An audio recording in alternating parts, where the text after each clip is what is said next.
Family. What are your thoughts when you hear this word? Dinners, birthday parties, graduations, weddings? Do you think of love, intimacy, and laughter? Or do you think of pain, absence, and conflict? While we couldn't choose the family we were raised in, we do get to choose where we go from here. So imagine getting past our past. Imagine marriages where the goal is not just to survive, but thrive. Imagine healthy relationships and helping the next generation experience the same thing.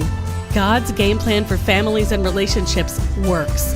It's a winning game plan that makes it possible for us to say, there is no place like home.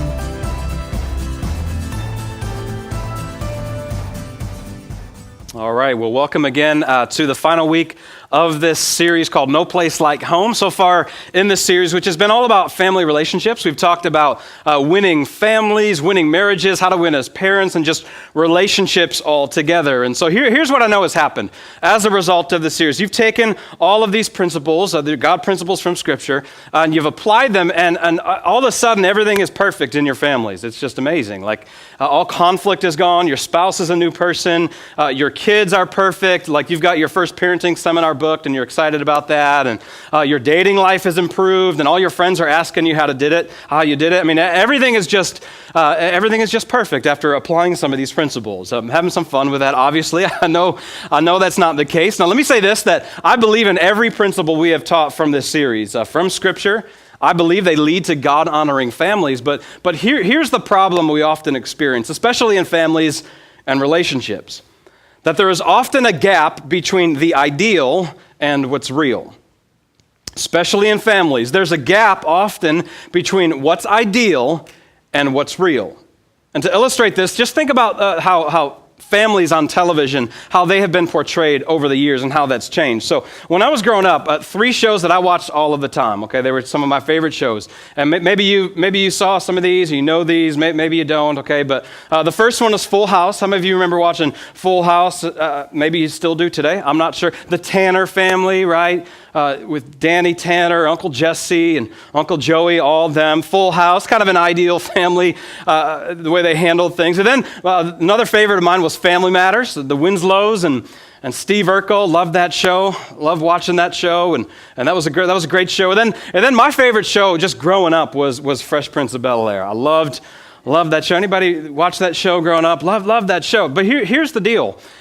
Those shows often portrayed families in an ideal way. Think of Full House for just a moment. The Tanner family, like 7 people or however many, all living under one roof. They got along most of the time, and like even when there was conflict, all it took was one talk from Uncle Jesse, some slow music, and a hug to straighten it all out. Like every single time, and everything was perfect. And then even in Family Matters and Fresh Prince, like even when there was some conflict, it got resolved in an ideal way, except the episode in Fresh Prince when Will Smith's father left him. I cried during that episode. That was a rough one, but if you have no idea what I'm talking about, it's okay. We'll just move on. If you do, you know that was it. You cried too, I bet. I bet you did. So, but most of the time, when there was some conflict, it got resolved in an ideal way. But then there was a shift, and those TV shows and the ones that had families, maybe they figured they could connect with more people if they didn't just offer an ideal side of families, but what they perceive as to be more real. Now, let me be crystal clear on this, okay? We should not take our cues from families on television as far as what we should do, okay? Just want to be clear on that, but we've experienced that tension before. Even as we talk about principles for God-honoring families and marriages and parents and all relationships, there's often a gap between what's ideal and our current reality. Now, as we've said throughout this series, that a series on families, relationships, it's difficult because we all had different family experiences growing up. We all had some differences and just experiences and families we were raised in. And then today, we're not all in the same season of life. And so there are a lot of differences, but here's one thing that all families have in common, okay? Here it is, one word, and the word is conflict, okay? All families have conflict. Now, some families have a lot of it and others have less. Some families know how to deal with conflict in a healthy way, others not so much, but we all have conflict. In fact, if you look in those message notes, if you grab those, I want to give a few ways that we deal with conflict. And you'll be able to identify yourself in a few of these. But before we get there, here's the thing that's different about family conflict than anything else, okay? No one ever really wins in family conflict. So in family, if you win an argument or if you have the better point, that's fine, but no one ever really wins when it comes to family conflict. It's not like conflict at school or at work or maybe on social media where if you have the better point, you won or whatever it is. Family conflict isn't like that. No one ever really wins in the long run. But there's some different ways to deal with it, and I'm going to give you a few of these. We'll have some fun with it, give you 5 names. See if you can identify yourself in any of these, and you don't need to identify it for your neighbor, okay? None of hey, that's you right there. You need to stop doing that, okay? None of that. Let's just worry about ourselves here. How do you deal with conflicts in different ways? The first one, the first name is the peacekeeper, okay? Go ahead and write that down in your notes. The peacekeeper. Now, peacekeepers, here's what they do. They avoid conflict at all costs. If you're fine, I'm fine, can't we just all get along? And that might sound like a good thing, but here's the problem. It's often a fake peace being protected. All right, I just want to deal with conflict, and if I just ignore it, maybe it'll go away, and it never does. Now, before I sound like I'm too hard on peace, understand this, that Jesus called all of his followers not to be peacekeepers or peace fakers, but peacemakers. He said, blessed are those who are peacemakers, for they will be called children of God.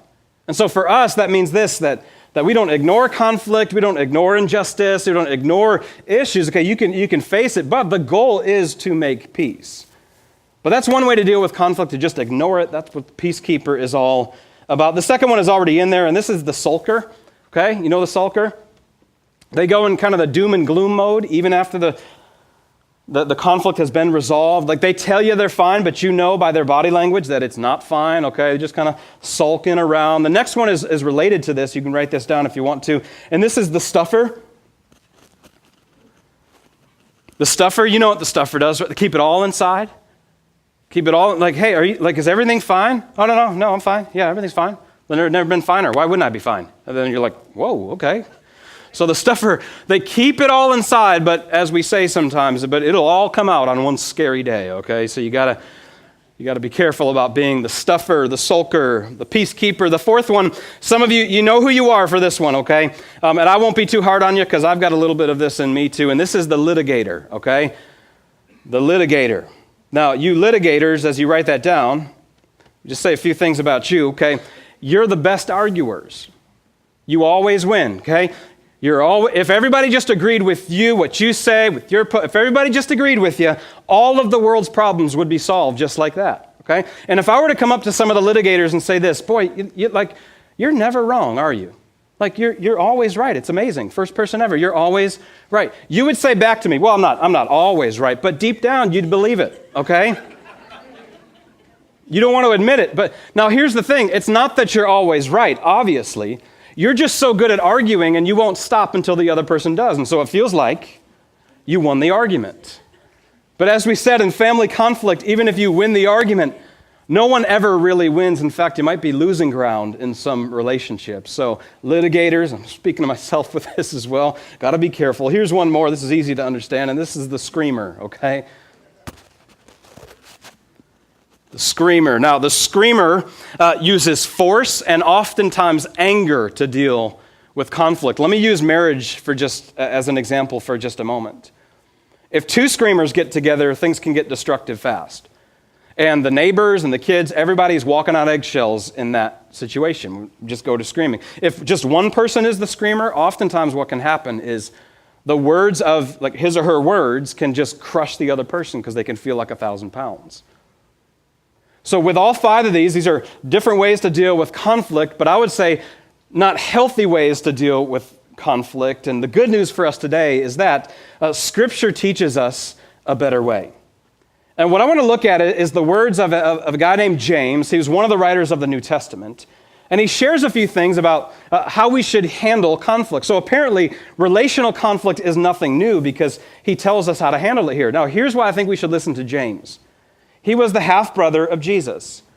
So here's what that means. He was up close and personal. He got to see Jesus and see how he would react to conflict and everything else. And And here's the other reason I think we should listen to James. You know how hard it would be to be Jesus' brother? You couldn't blame him for anything, right? Because he's without sin. Okay, well, it wasn't Jesus' fault. Who did it, right?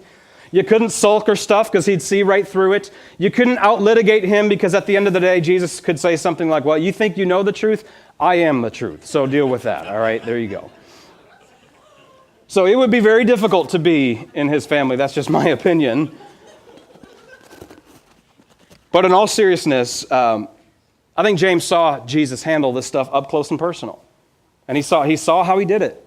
And he learned some things and he wrote it down. And he talks about what it means to follow Jesus, especially with conflict. Here's what he says. If you look in your notes, we're going to start in the first chapter, and I'll break this down a little bit. He says, my dear brothers and sisters, take note of this. Everyone, he says, should be quick to listen, slow to speak, and slow to become angry. I know a lot of us are thinking, no, James, you got it wrong. It's slow to listen, quick to speak, and quick to become angry. That's the better way, James, right? No. He says here, quick to listen, slow to speak, and slow to get angry. Now, let me break this down just for a little bit here. So when James wrote these words, when the New Testament was originally written in the first century, it was written in the Greek language of this day. And the word he uses here for the word listen is the word akouo. It's where we get our word acoustic from. And here's what it means, because it doesn't mean just you hurry up, talk so I can give you my side. That's not what it means. The word listen here means to consider what has been said or to understand. So he's saying here, when maybe somebody else is talking, even when there's conflict, slow down and actively try to understand what somebody else is saying. And boy, do we need this in our country today. I just think about some of the issues that we're facing and how people are so often they just want to jump in to say, no, I'm right, you're wrong. Your fault, not my fault, and just kind of rush in with that. And what James is saying here is, hold on. Perhaps some issues are so complex that even what seems right to you, perhaps your experience is limited, and maybe somebody else would see that same issue in a different light. And so he says here, be quick to listen, slow to speak, and slow to get angry. Here's why. He continues, verse 20, because human anger does not produce the righteousness that God desires. In other words, when we resort to just immediately with conflict, I'm right, you're wrong, we might be pleasing ourselves because it kind of feels good to do that sometimes, but we're not pleasing God. Now, I want to be sure that we know that anger in itself it's not wrong. It's not sin. It's how we handle that anger. It's what we do with that anger that counts. So then James continues a little bit in chapter 4. He starts with an interesting question here. He says this: what causes fights and quarrels among you? Can I stop there for just a moment? If you think about a conflict that you're in or that you've had, other relationships, family, and we ask that question, hey, what causes those fights and quarrels? I think a lot of us would say, okay, in the family, relationship, the world, whatever it is, I'll tell you, the other person, okay? James, what causes fights and quarrels? Let me tell you, my wife, my husband, my kids, okay, the coworkers, my boss, that person. Most of us would be quick to respond that way. What causes fights and quarrels? The other person. But as we said in the series, as long as we blame others for our lack of joy, we will always lack joy. As long as we get stuck in that cycle of, well, if they would only stop doing, if she would only do this, if he would only do this, then we will always lack joy. As long as we blame others for our lack of joy. And earlier, we looked at some different ways to handle conflict, the screamer, the stuffer, the sulker, there are others. But James actually gets into one source of conflict with other people that we don't often think about. He continues here and he says this: don't they come, meaning all those fights, all those quarrels, don't they come, he says, from your desires that battle within you? Let me stop there. You know what he's saying here? He's saying that oftentimes when conflict arises, especially in families, it's actually because of a conflict within. It's actually because of something within us that manifests itself into conflicts with other people. In fact, to take it even further, oftentimes we have conflict with other people because, if we're honest, I know some will push back against this, that's okay, because we're not getting what we want in that relationship, or we're not getting what we think we deserve. So it might be that, you know what, I deserve to be appreciated more, and I'm not. And so there's conflict here. I'm not getting the respect I deserve. I want this relationship to go this way, and it's not. I'm not getting what I want in this, and so there's conflict. Now, this doesn't mean the other person is without fault. We'll come back to that. But oftentimes, if we really are honest about it, there's something that I want that I'm not getting. And it can be the source of conflict. And then that conflict within. I'll just talk about myself for a moment. If I'm willing to be honest, oftentimes, if I'm frustrated with other people, the real reason is a frustration at myself. Maybe I'm angry at myself, and that carries itself out through anger at other people. It's the conflict within that creates a conflict without. That's what he's saying here. Then he continues, and he says, you desire, in other words, you want something, but you're not getting it, you don't have it, so here's what you do. You kill. Let me stop here, okay? Understand, James is writing here to Jesus' followers, okay? He's writing to the church, basically, so not a group of assassins. He doesn't mean you literally kill someone. He's saying here that sometimes when we're not getting what we want, or that conflict within gets so bad that we're willing to do just about anything to get that. So we gossip. Or we've seen men power up because they're not getting the respect they think they deserve, and they kill the self-respect of a woman in the process. We've seen parents kill the confidence of their children because that kid is not doing what they want, or they're not acting the way they want, or something is that we've seen respect killed, peace killed, relationships killed because of this. And he continues, you covet, but you cannot get what you want. So you quarrel and you fight. And then he makes a shift, and he starts to teach what we should do instead. He says, you don't have because you do not ask God. You don't have that peace from that conflict. You don't have what you want because you're not asking God in the right way, is what he's saying. And when you ask, you don't receive because you ask with the wrong motives. That you may spend what you get on your pleasure. So James is saying here, hey, we would handle conflict in a healthier way, and we'd have less of it. If, instead of blaming, instead of just defending ourselves, I'm right, you're wrong, instead of going there at first, that we would actually stop and ask God for his wisdom. Let me give you an example. So anytime my wife, Rebecca, and I have a little conflict, have a little argument, I have learned over a few years of marriage to eventually, if that conflict is still there, to ask God for his wisdom. Now, I don't stop right in the middle of an argument. Hold on, Rebecca, I'm going to go pray for 10 minutes, and then I'll be back, okay? I guess I'm not that spiritual, so not right there. But I've learned after some time, if that conflict is still sort of there and I'm having trouble getting my head around it, and to be honest, a lot of me is probably thinking oh, if she would just stop, and she's thinking, if he would only stop. So eventually I'll go to God, and at first, early on in my marriage, I probably prayed something like this, God, we both know here what's happening, okay, God? I'm right, okay, obviously, and she's struggling to see the light here, so God, would you change her? Would you help her? Okay, maybe early on I would have prayed something like that, but it didn't take me very long to learn that that's just not the way it works. That's not truth. In fact, what I've learned to do now is come before God and say, all right, God, help me to see what I'm not seeing. Better yet, help me see something in myself help me see a selfishness in me. Is there anything in me, God? Is there anything within me that conflict within that perhaps I'm not seeing? And just to be honest with you, I'm not saying this is the same for you, but oftentimes when I pray that prayer, God shows a frustration in me that has nothing to do with anybody else. I'm frustrated at myself, and it gets taken out on other people. Or a selfishness, or a little pocket of anger, something, oftentimes, it's usually within me, and it causes some conflict. Now, just in that situation, in that scenario, Rebecca is responsible to do the same thing.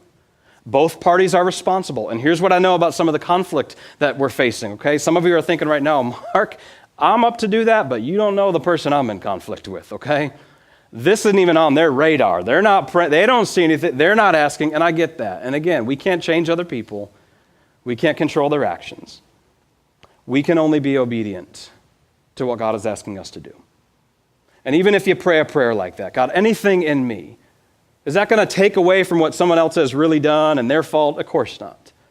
But we're dealing with first the conflict within us. So my challenge for you, the application before we move on is this. To pray that prayer. If there's a conflict you're facing, I know some of you are there today. God, anything in me. God, anything, is there selfishness in me? Is there a frustration in me? Is there an anger in me? Any conflict in me that is creating conflict with others? Quick to listen, slow to speak, slow to get angry. Now, as we are wrapping this series up today, as we're kind of putting the finishing touches on this series on family relationships, here's what I know. Even after we talk about some of these principles and how to win in relationships, I know, like we've been saying, that there's still some conflict that we're dealing with.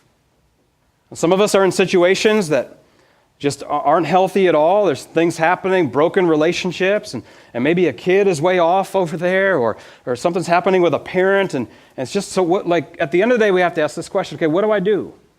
There's no easy fix. It's not going to be changed overnight. So where do we go from here? So a couple of weeks back, I guess about a month or so ago, my family and I, we do these family fun nights on Monday nights. How many, doesn't that sound ideal, by the way? Family fun nights, Monday nights, awesome, let's do it. We're playing bocce ball together on this Monday night. Family fun night, so ideal, awesome, we're going to have fun together. And we're in the backyard of our house. We've only been in the house that we're in now for a little bit, so we're still figuring some things out. And so about a month back, we're playing bocce ball, having an awesome time. Family fun night, awesome, right? And so my wife, Rebecca, says this to me. She said, you know what, I think the area where we're kind of throwing these bocce balls, I guess you don't do that with bocce balls, but maybe that. She said, you know, there's a hole over there. And I'm like, what? I thought she meant just a hole in the ground. Be careful not to trip when you walk over there. And I was like, really? I had no idea. And she said, yeah. And at the same time, she throws the bocce ball. And then right after she throws the ball, here's what I hear. I hear this sound. Bloop. Okay, everybody got that? That was a bad sound. The sound was a bocce ball going down into a pipe in the ground, okay? So as soon as that happened, all of a sudden, family fun night lost the fun. Okay? We're on a septic tank, so I knew a bocce ball, can't be good to be in those pipes. And so just like that, there's the conflict, okay, no more family fun night. Then it was just Monday, okay? That's all it was. And so we're working through some of this stuff, and then I had to get it taken care of and get the person to come out, and that cost them. I knew how much it was going to cost, and so then Rebecca and I were kind of in it a little bit, right? There's the little conflict, and so at first we were both sulking a little bit. She's aggravated that it happened. I'm aggravated because of the money, and I'm stuffing it in. Neither of us are screamers, so we didn't go there. But eventually we kind of knew. All right, the bocce ball fell in the pipe, and we had to pay a lot of money to get it out. But what are we going to do now? How long are we going to let this fester? Where do we go from here? What do we do? And again, I know some of you are here today, and with the family conflict you're facing, the situation you're in, you'd give anything to trade that with some silly bocce ball going down some pipes. There's some real family conflict and relational conflict that we're facing. I get that. For some, it's a marriage stuff that's far off, or something with a child, or another relationship. And it might not even be relationship related. Maybe you're just thinking about your future, and there's some stress there. Man, what do I do? I want to quickly give you 3 thoughts. As far as, okay, where do we go from here? And here's where these thoughts become valuable. When you can't change that other person. When you can't even change all of the conflict, perhaps. What do we do then? And these 3 thoughts I want to give to you come from a well-known story in the New Testament called the parable of the lost son, or the prodigal son.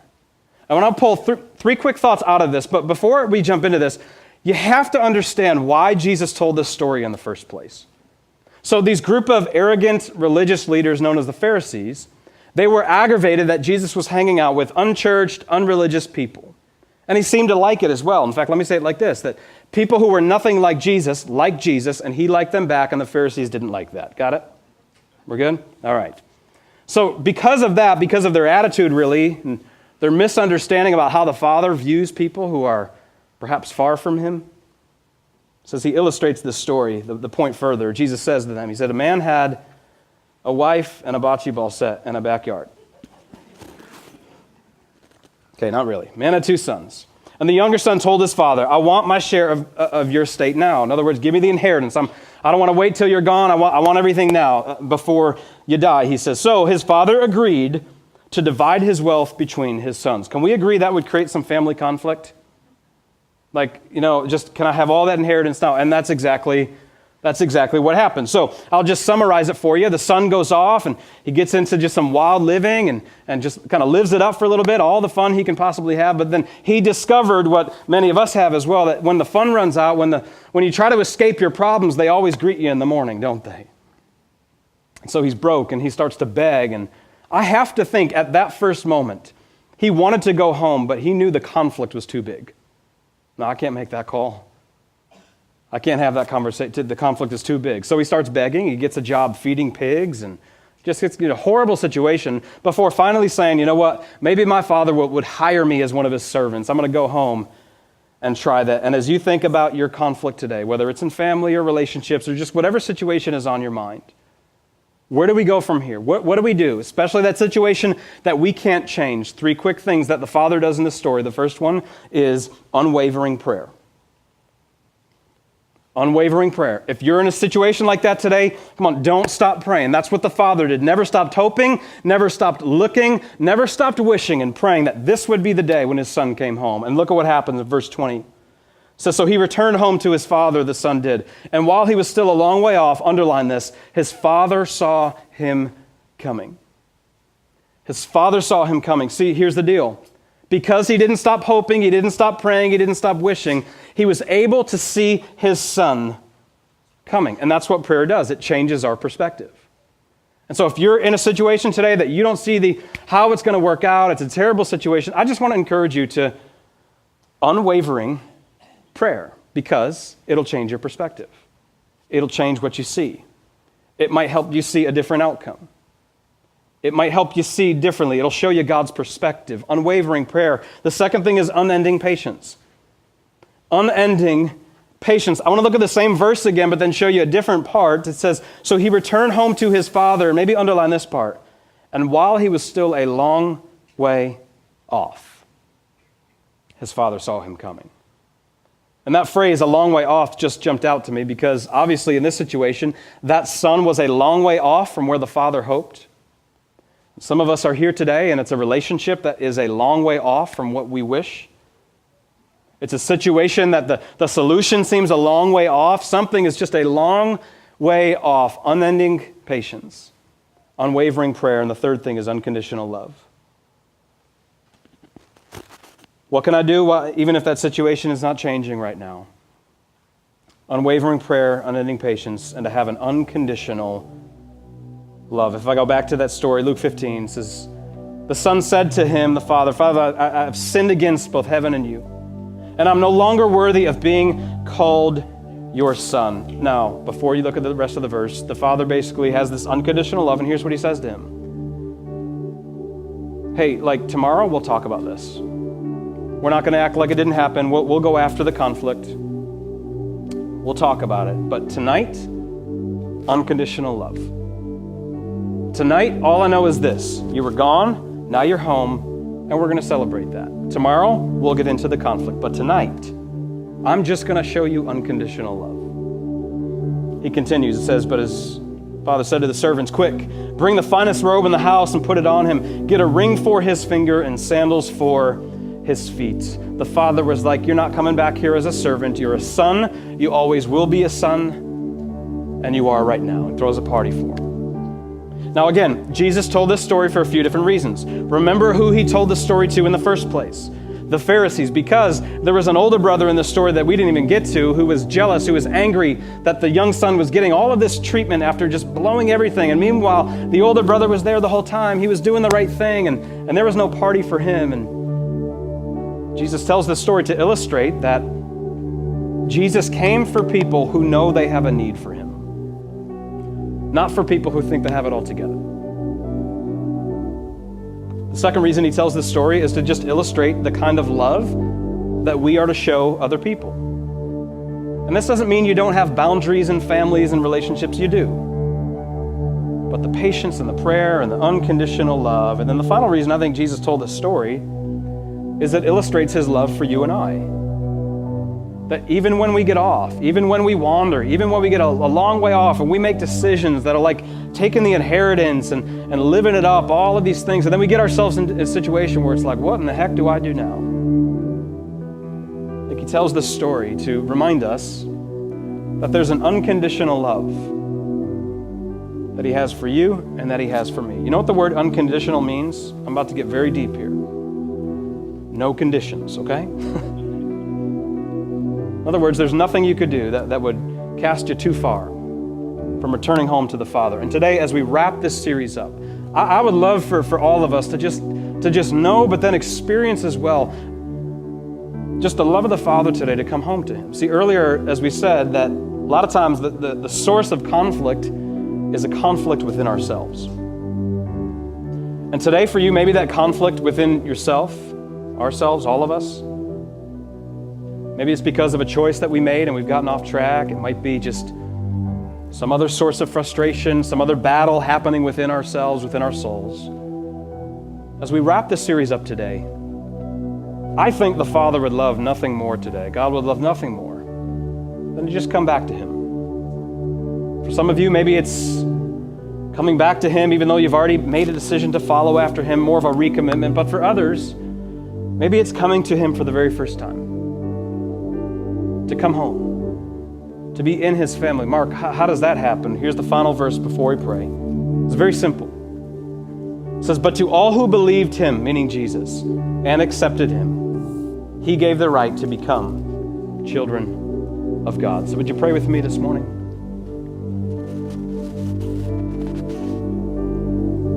And just very simply, I just want to pray for those of us here today that we can easily point to, like a family conflict, a relationship conflict, something that we're just worn out about. Today, what if our prayer was just this first? Doesn't mean there's not more things to work through. Doesn't mean the other person doesn't have responsibility. They do. What if we just started here today? God, anything in me? Anything in me today, God?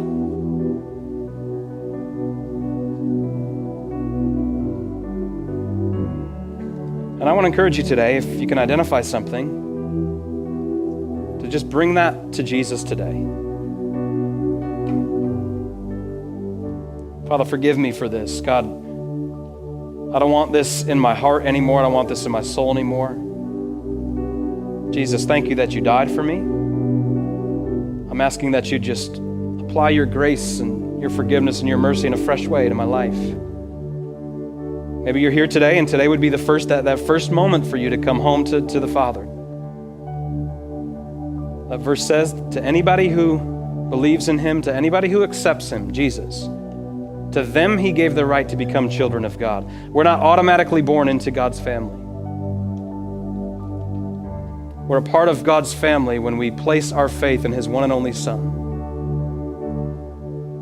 So if that's your step today, you know it in your soul, you know it in your mind, in your heart. I want to encourage you to just simply respond to that. Jesus, yes.